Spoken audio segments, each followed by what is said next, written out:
Hi there, I'm Ksenia and welcome to Draw to Grow, the channel where I passionately explore how art can transform, heal and inspire growth. And this is the second part of the video about neurographic art. In the first part we explored the theories about it, I've shared my own experience and I showed how to draw a neurographic line and how to round the corners properly. So if you haven't watched this already, please do and go watch the previous video first, because it's super important in the current practice that you know how to do things and you know why everything is happening.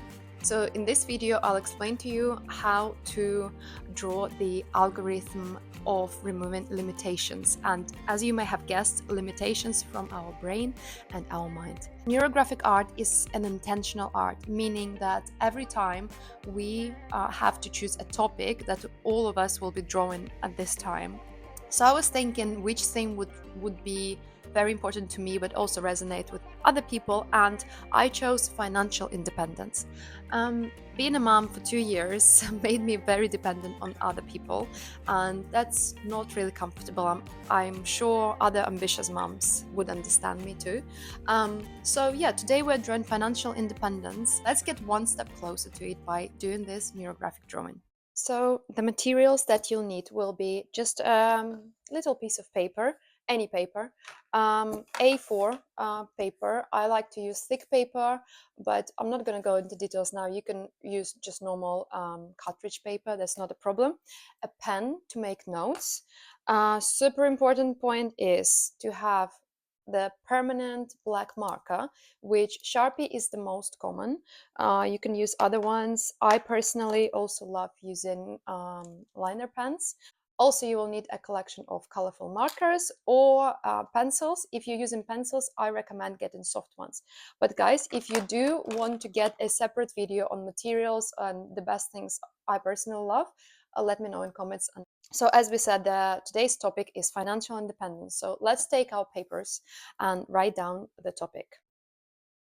Now, I will time 2 minutes, and within 2 minutes, I will ask you to write down as many words associations with this topic as possible. The only rule here is that it should be one, max 2 words together. So let's say we're not writing a sentence, I want to earn £5,000. We writing down association, I don't know, money, freedom, blah, blah, blah. So it should be separate words. And if something weird comes to your mind, like sofa, please write down sofa too, because somehow this is connected to the topic. It's not random. In neurographic art, we say that nothing is random, everything counts. Okay, are you ready? I'm going to count time now, and I'll do this with you as well. Let's go.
And stop now. So first of all, we're going to count how many words we have, and I've got around 27. Anything above 20 is good. That means the topic is very current, very hot for you, and there is enough inner resources to work with. If it's more than 30, I would say there is too much pressure on this topic. Less than 20, less than 18. Maybe, are you sure that this is what's bothering you, or maybe something else is on your mind? But anyway, you wrote down your words. There are lots of random words that's in my list as well. Some things surprised me. So check what has surprised you in your list, because that could be a little keys and little insights to your situation. And also find some words that you feel there is a lot of power or energy in those words. Now, when we've done that, we're going to put it aside and move to our actual drawing. So the first part of our drawing is called Catharsis. Sounds very big. But basically, what we're going to try to do now is we're going to close our eyes, maybe put our hands on the paper and try to connect with the topic. So close your eyes, breathe, and try to connect with the topic and try to collect the frustration in your body. Try to think of how frustrated you are to be there, and how do you want to get somewhere else with this topic. Now, collect all these frustrations, all these emotions, everything that you've got, and express it through a continuous line. It's almost like, how do I say this? It's almost like emotion, but expressed in the line. So I'm going to show you. Don't restrict yourself. If you have any sounds coming up from your body, please just, if you want to do a scream or something like that, you're welcome. Besides, this is very good.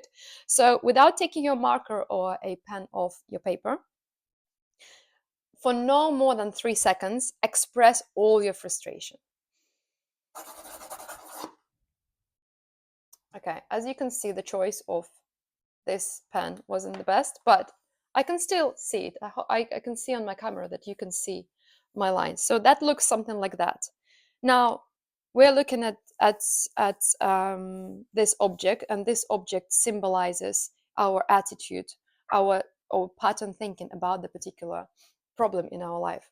I will start drawing neurographic lines, but for now on top of existing lines. I know it sounds a bit counterintuitive, but what I mean is that it's still not going to be a straight line on top, but it's still going to be something like, where is it challenging to go, but on top of existing line. You can press your marker pen a bit more than you would usually do to express more of the anger and frustration in the topic. And straight away, whilst you do that, start rounding the corners.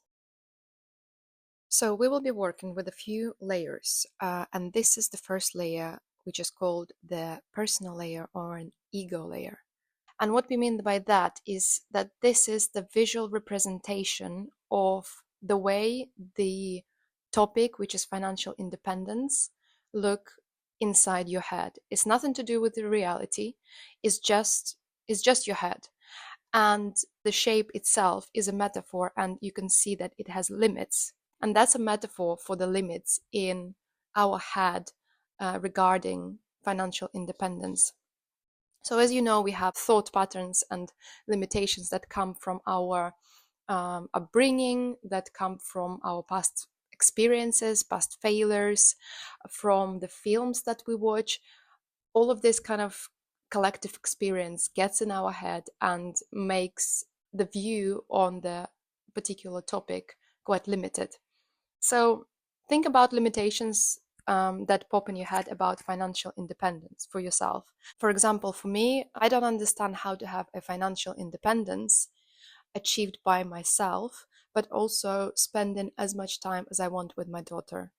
So there is a big limit that for some reason in my head, you have to work hard for 5 days per week to achieve that, and there is no time for a child.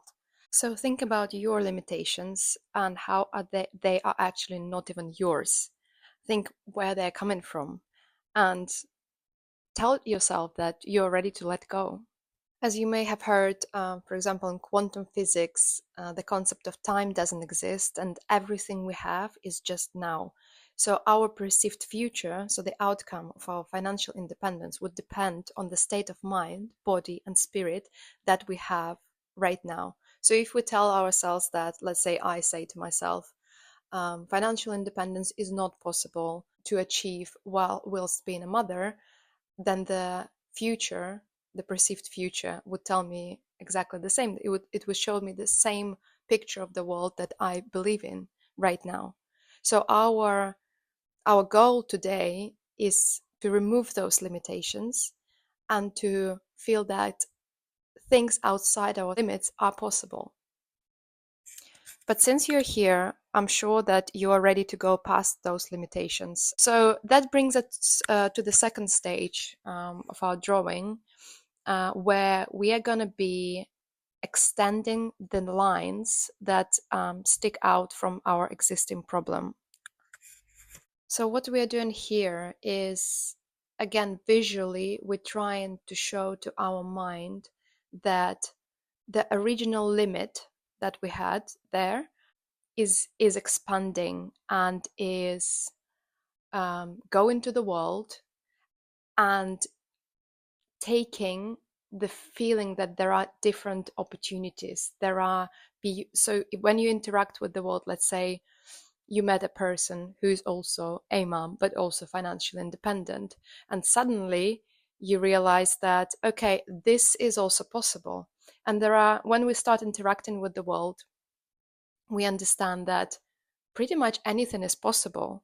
We just haven't been exposed to those possibilities. So yeah, just try to draw as many lines as possible in the way that you are not going to see your original shape. And please write down or note any insights that come to your mind. Usually there is a sense of relief here. It's almost like, although there could be a resistance too, because usually we're also so attached to our view in the world that we fight so hard to prove this is how things work. Anyway, I'll let you finish this and then we'll move to the next part.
So here is my drawing. I've actually cut it to save some time, but also because I felt like it should be square.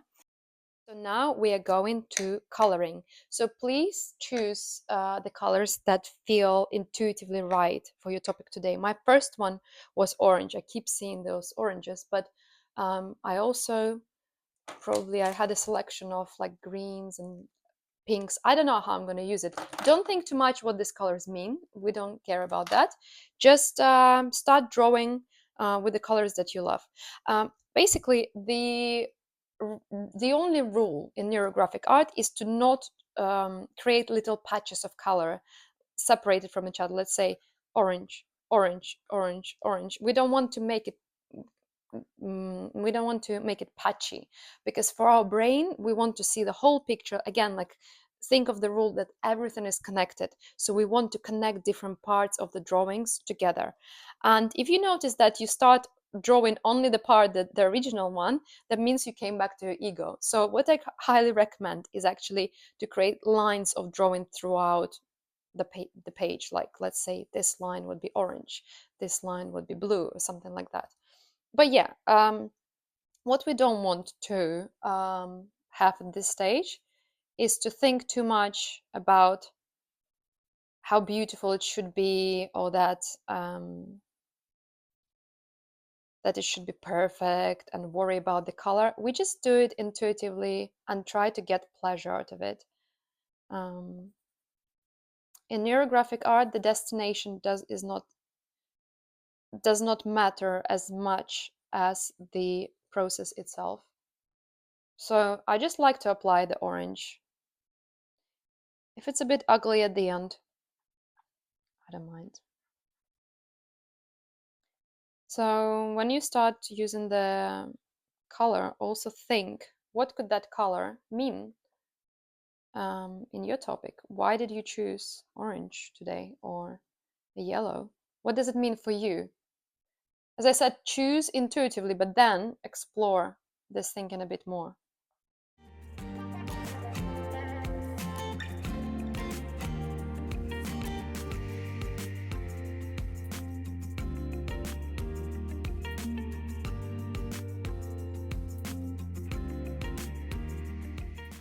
Okay, so here is my drawing. I hope you finished yours. My camera cut off, so I couldn't show you the whole process, but it doesn't really matter. You all have your own processes, but I had lots of fun on this stage. I hope you felt this, that we activated your emotional response to this. Hopefully you got into a childlike state, really enjoyed applying colors, had lots of fun. This is exactly what we want. We're connecting this beautiful emotional state to the original issue, which doesn't feel like an issue anymore. So yeah, now we're moving to the next stage, which is, as I said, there was an ego state, there was a social state, we've done emotions, and now we're going to, I think it's called transcendental, or do you say transcendental in English?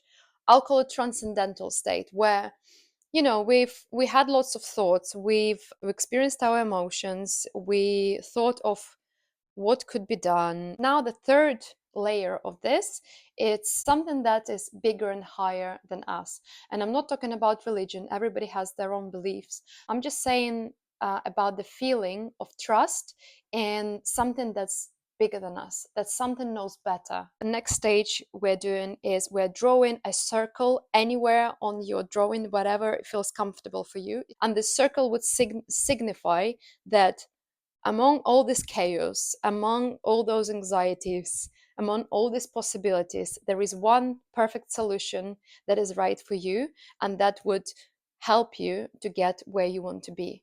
So the circle could be completely random, or it could follow the existing lines already. Like this one is already could be a circle, but it could be anywhere. It could be here, or it could be the whole page. It's up to you where you feel the circle should be. So for me, I definitely see it something here. And when you do that, please always register how it feels. Does it feel exciting? Does it feel scary? Something's happening in your body. Forgot to mention, if you have a thicker marker, take the thicker marker so it's just easier for you to draw. So once we've done the circle,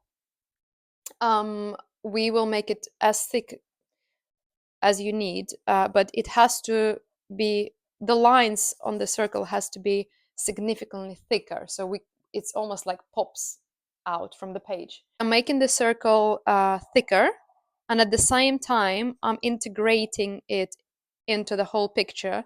So I am rounding all the corners, and I'm also doing this circle a bit wavy, like a neurographic line. We don't want any perfect shapes in here. It has to be close to real life, which is imperfect and a bit chaotic,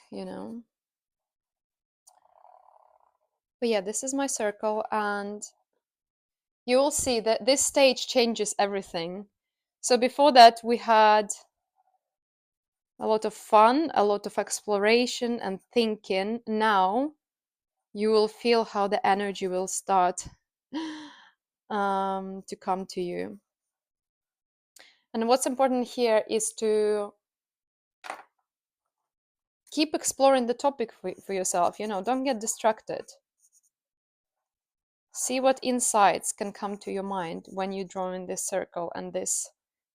It's almost like a certainty in uncertainty, which is a very nice feeling. It's very hard for our brain to take any uncertainty, any chaos.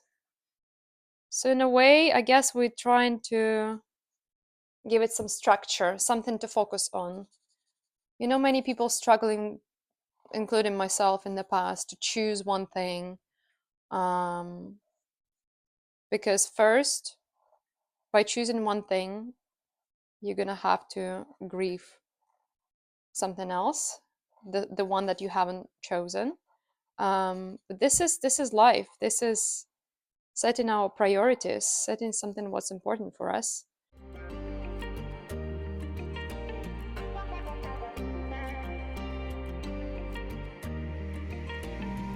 So our final step now is to draw a line, a vertical line that goes from the bottom to the top. It could follow the existing lines on your drawing, or it could be a completely new line. But either way, this line would represent a growth, the feeling of growth in our topic, a growth in our financial independence. And we are sending the signal to our brain that we are ready to grow.